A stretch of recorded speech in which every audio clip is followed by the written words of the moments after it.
সুপ্রিয় দর্শক, আসসালামু আলাইকুম। আপনাদের সবাইকে স্বাগত জানাচ্ছি এখনকার আলোচনা। আপনাদের সঙ্গে আছি আমি সিরাজুল ইসলাম। দর্শক, পাকিস্তানের স্বরাষ্ট্রমন্ত্রী সাইয়েদ মহসিন নাকভি তিনি ইরান সফরে গেছেন এবং পাকিস্তানের প্রধানমন্ত্রী ও সেনাপ্রধানের পক্ষ থেকে অত্যন্ত গুরুত্বপূর্ণ বার্তা ইরানের কাছে হস্তান্তর করেছেন। এই গুরুত্বপূর্ণ বার্তার মানে কি, তার একটা ব্যাখ্যা ইরানের বার্তা সংস্থা ইরনা দিয়েছে। পাকিস্তানের স্বরাষ্ট্রমন্ত্রী ইরানের কাছে যে বার্তা হস্তান্তর করেছেন, সেই বার্তায় আসলে কি আছে? অন্যদিকে লেবাননের সেনাপ্রধান কিন্তু পাকিস্তান সফরে এসেছেন। এটা আর একটা গুরুত্বপূর্ণ ব্যাপার।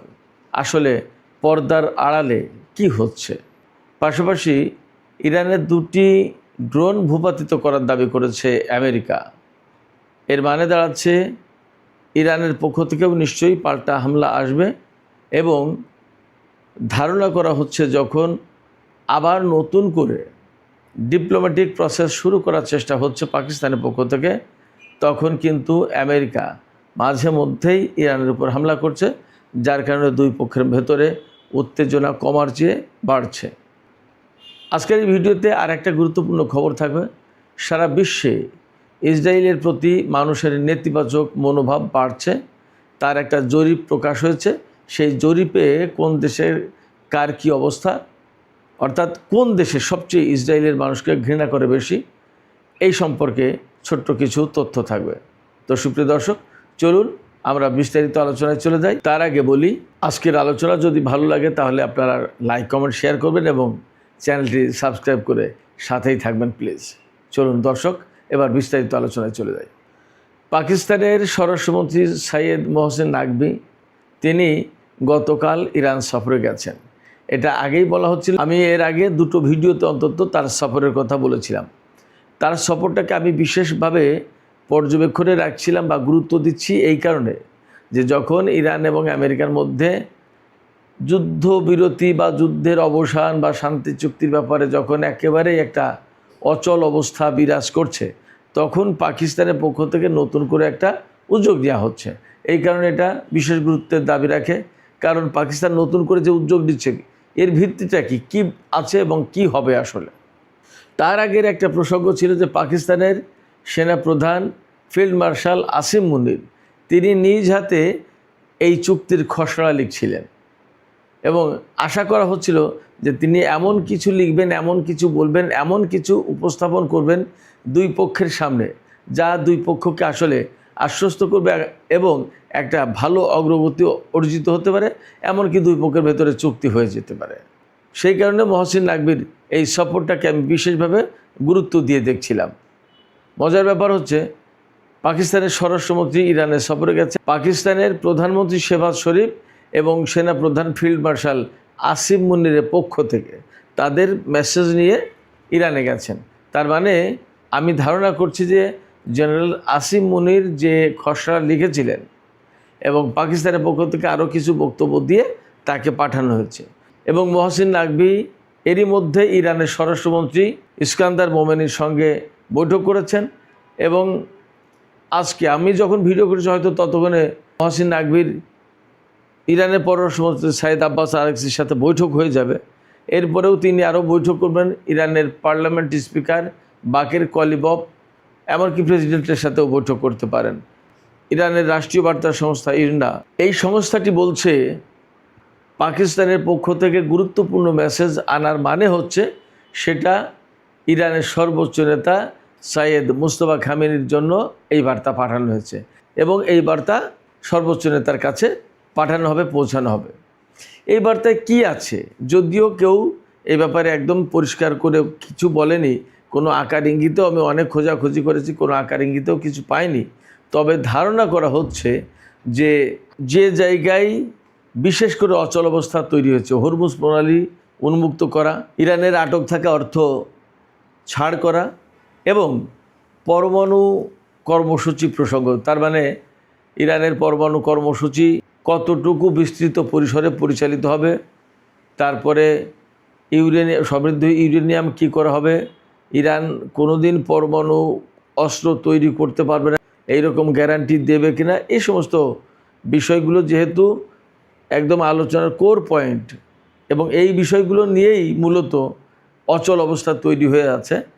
আমি ধারণা করছি যে এই জায়গায় বিশেষ কিছু প্রস্তাবনা পাকিস্তানের পক্ষ থেকে দেয়া হয়েছে, এবং আজকে সম্ভবত পাকিস্তানের ডন পত্রিকাতে আমি দেখলাম যে আমেরিকা বলেছে তাদের হাতে যে অর্থ আটক রয়েছে ইরানের অর্থ, সেই অর্থের অন্তত $10 বিলিয়ন অর্থাৎ 1000 কোটি ডলার মধ্যপ্রাচ্যের দেশগুলোর কাছে পাঠাতে পারে। মধ্যপ্রাচ্যের দেশগুলো বলতে মধ্যপ্রাচ্যের কোনো কোনো দেশের মাধ্যমে ইরানকে দেওয়ার ব্যবস্থা করতে পারে, সেটা একটা ডেভেলপমেন্ট হতে পারে। তবে ইরান বলছে তাদের $24 বিলিয়ন অর্থাৎ 2400 কোটি ডলার আটক আছে। এর অন্তত অর্ধেক অর্থাৎ $12 বিলিয়ন অবশ্যই চুক্তির আগে দিতে হবে ইরানকে। তাহলে ইরান বুঝবে যে হ্যাঁ, আমেরিকার সাথে আলোচনা হতে পারে এবং আমেরিকা কথা রাখবে। তারপরে চুক্তি হয়ে গেলে যখন চুক্তি বাস্তবায়নের প্রশ্ন, তখন বাকি $12 বিলিয়ন দেবে, এইরকম কিছু কথা আছে। তবে আমি যা বুঝতে পারছি, আজকে আর একটা খবর আছে, গুরুত্বপূর্ণ খবর, সেটা হচ্ছে যে আমেরিকার পক্ষ থেকে এই রকম বক্তব্য নাকি দেওয়া হয়েছে। আমেরিকার অর্থমন্ত্রী বেসেন্ট তিনি বলেছেন যে ইরানের যে অর্থ আটক আছে আমেরিকার হাতে, সেই অর্থ হয়তো পারস্য উপসাগরে যে সমস্ত আরব দেশ ইরানের হামলায় ক্ষতিগ্রস্ত হয়েছে তাদের পুনর্গঠনের জন্য এই অর্থ দেয়া হতে পারে। কিন্তু এখানে খুব গুরুত্বপূর্ণ প্রশ্ন আছে। যুদ্ধ হয়েছে আমেরিকা, ইসরায়েল এবং ইরানের মধ্যে, এবং এই যে পারস্য উপসাগরীয় দেশগুলো, সেই দেশগুলোর সাথে সরাসরি ইরানের যুদ্ধ হয়নি। ইরান ওই সমস্ত দেশের উপর হামলা করেছে রাষ্ট্রীয়ভাবে। কুয়েত, বাহরাইন, কাতার, সংযুক্ত আরব আমিরাত, সৌদি আরব কারোর উপর হামলা করেনি। রাষ্ট্র সৌদি আরব বা রাষ্ট্র কুয়েত এদের উপর হামলা করেনি। হামলা করেছে কুয়েত বা সৌদি আরব বা কাতার বা বাহরাইন, সংযুক্ত আরব আমিরাত, এই সব জায়গায় থাকা মার্কিন ঘাঁটি স্থাপনা এবং স্বার্থের উপরে। সেক্ষেত্রে ওখানে যে সমস্ত ক্ষয়ক্ষতি হয়েছে সেগুলো মূলত আমেরিকার ক্ষয়ক্ষতি হওয়ার কথা, কুয়েত, বাহরাইন, সংযুক্ত আরব আমিরাত, সৌদি আরব, কাতার বা আর কারোর ক্ষয়ক্ষতি হওয়ার কথা না।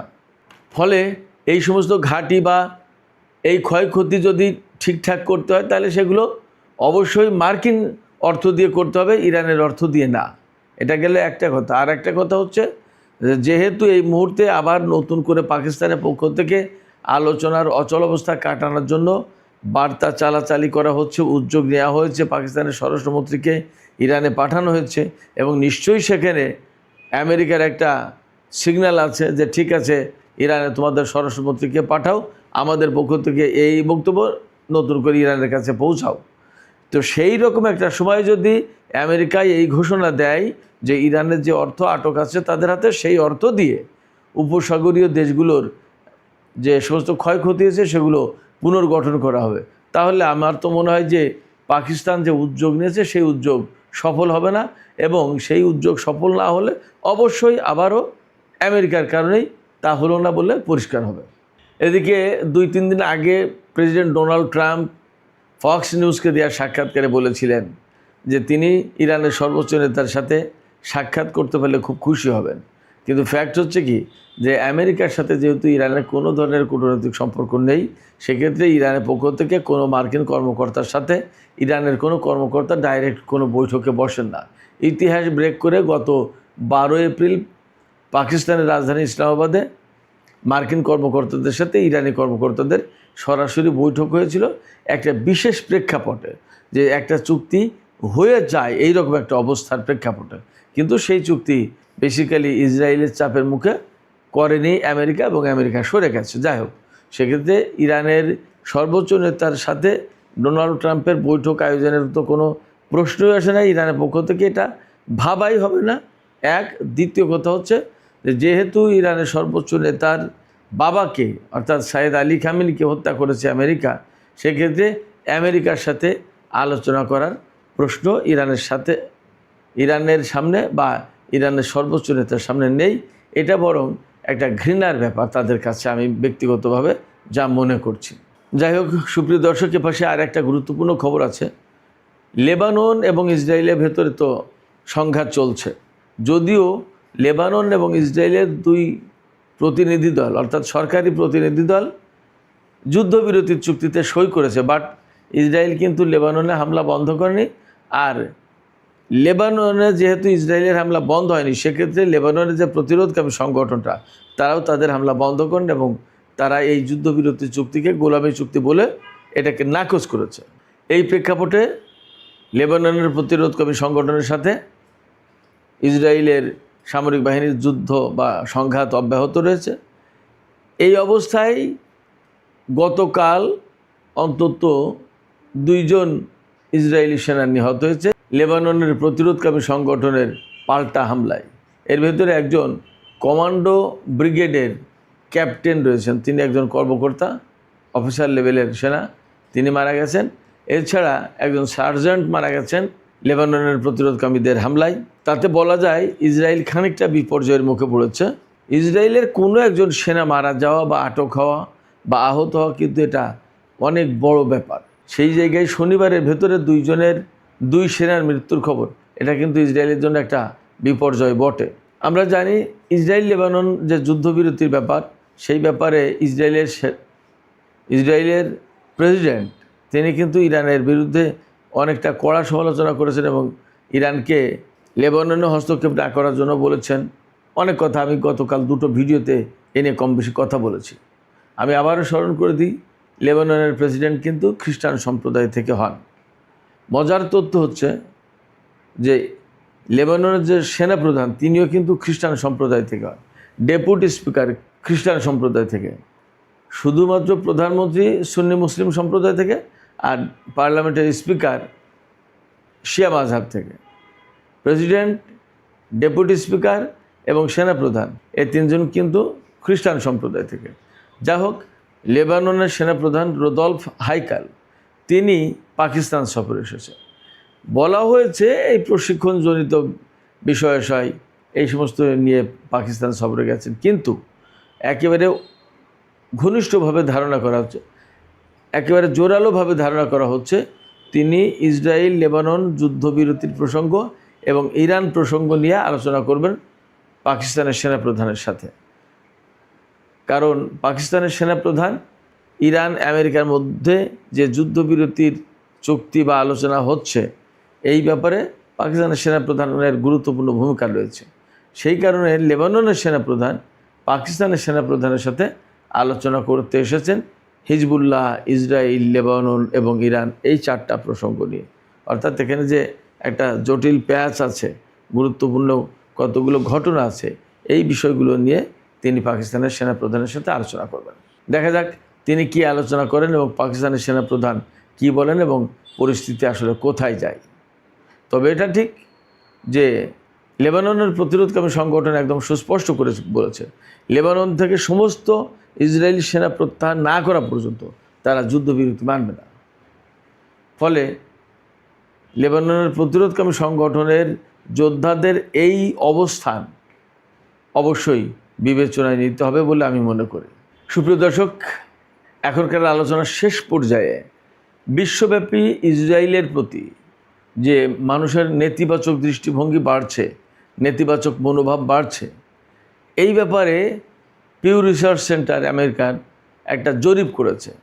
এই জরিপটা চালানো হয়েছে প্রায় 2 মাসের বেশি সময় ধরে।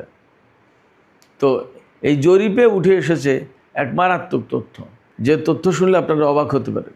এই জরিপ চালানো হয়েছে মোট 28টি দেশে, তার ভিতরে নাইজেরিয়া, উগান্ডা, ভারত সহ সম্ভবত 5 থেকে 7টি দেশে ইসরায়েলের প্রতি মানুষের নেতিবাচক মনোভাব কম, আর বাদ বাকি সব দেশে অনেক বেশি নেতিবাচক মনোভাব ইসরায়েলিদের প্রতি। এর ভেতরে সবচেয়ে তুরস্কের মানুষের ভেতরে ইসরায়েলের প্রতি নেতিবাচক মনোভাব বেশি, 97%। অর্থাৎ তুরস্কের 100 জনের ভেতরে 97 জন ইসরায়েলের প্রতি নেগেটিভ মনোভাব পোষণ করে। অর্থাৎ তারা ইসরায়েলকে ভালো দেশটা একটা বাজে শক্তি, দখলদার বা উগ্রবাদী বা বর্ণবাদী এই সমস্ত হিসেবে দেখে। তার মানে ইসরায়েলকে ভালো চোখে দেখে না তুরস্কের শতকরা 97% মানুষ। এটা গুরুত্বপূর্ণ একটা ব্যাপার। এরপরে জাপানের কথা চিন্তা করেন, যে দেশের মানুষ একেবারেই চুপচাপ শান্তিপ্রিয়, সেই দেশের 83% মানুষ, 83% মানুষ পছন্দ করে না ইসরায়েলকে। এরপরে স্পেন এবং সুইডেন, ইউরোপের দেশ যেখানে ইহুদিদের ব্যাপারে এত দরদ, সেই জায়গায় স্পেন এবং সুইডেনের শতকরা 78% মানুষ ইসরায়েলকে পছন্দ করে না। হাঙ্গেরিতে, ইউরোপের দেশ হাঙ্গেরিতে ইহুদিদের প্রতি অনেক বেশি সফট কর্নার রয়েছে। হাঙ্গেরি যে সরকার ছিল, কিছুদিন আগে যে ভোট হলো, ভোটে পরাজিত হয়ে হাঙ্গেরির প্রধানমন্ত্রী যিনি পরাজিত হলেন, তার সরকারের আমলে ইসরায়েলের প্রতি, ইসরায়েলের সাথে তাদের ব্যাপক সম্পর্ক ছিল। ইসরায়েলের প্রধানমন্ত্রী সহ যে সেনাপ্রধান এবং সাবেক প্রতিরক্ষা মন্ত্রীর বিরুদ্ধে যে আন্তর্জাতিক অপরাধ আদালত যে গ্রেপ্তারি পরোয়ানা জারি করেছিল, সেই পরোয়ানা বাস্তবায়ন না করার ঘোষণা দিয়েছিলেন এই হাঙ্গেরির প্রধানমন্ত্রী, সাবেক প্রধানমন্ত্রী। সেই দেশ এত সফট ইসরায়েলের প্রতি, তারপরেও সেই দেশের 54% মানুষ, শতকরা 54% মানুষ ইসরায়েলকে অপছন্দ করে, ঘৃণা করে। এমনকি আমেরিকার বেশিরভাগ মানুষ, প্রায় 60% সম্ভবত মানুষ ইসরায়েলকে বা ইহুদিদেরকে পছন্দ করে না। এবং আমেরিকার লিবারাল যে সমস্ত মানুষ, তাদের ভেতরে 83% মানুষ ইসরায়েলকে পছন্দ করে না। আর কনজারভেটিভ যারা, তারা একটু পছন্দ করে, কনজারভেটিভের ভিতরে রিপাবলিকানদের সংখ্যাটা বেশি। তার মানে দাঁড়াচ্ছে কি, বিশ্বব্যাপী ইসরায়েলের অবস্থান দিনকে দিন ভীষণভাবে নেতিবাচক হয়ে যাচ্ছে। ইসরায়েলের প্রতি বিশ্বের মানুষের দরদ ভালোবাসা ব্যাপকভাবে কমে যাচ্ছে, বরং তাদের প্রতি ঘৃণা, বিদ্বেষ এবং নেতিবাচক মনোভাব বাড়ছে। তো সুপ্রিয় দর্শক, আজকের আলোচনা এখানেই শেষ করতে চাই। যাবার আগে আপনাদের কাছে জানতে চাই আপনাদের চিন্তা ভাবনা কি। এই যে পাকিস্তানের স্বরাষ্ট্রমন্ত্রী ইরানে গেলেন এবং গুরুত্বপূর্ণ বার্তা দিলেন, এই যে গুরুত্বপূর্ণ বার্তা দেয়া হলো, তাতে কি আপনাদের কাছে মনে হচ্ছে আসলে আমেরিকা এবং ইরানের মধ্যকার যে অচল অবস্থা, এই অচল অবস্থার অবসান ঘটিয়ে একটা চুক্তি হবে? আপনাদের মতামত কমেন্টে জানাতে পারেন। আর ভিডিও ভালো লাগলে আবারও বলি, লাইক, কমেন্ট, শেয়ার করবেন এবং চ্যানেলটি সাবস্ক্রাইব করে প্লিজ সাথেই থাকুন। সুপ্রিয় দর্শক, আপনাদের সবাইকে অনেক ধন্যবাদ। আল্লাহ হাফেজ।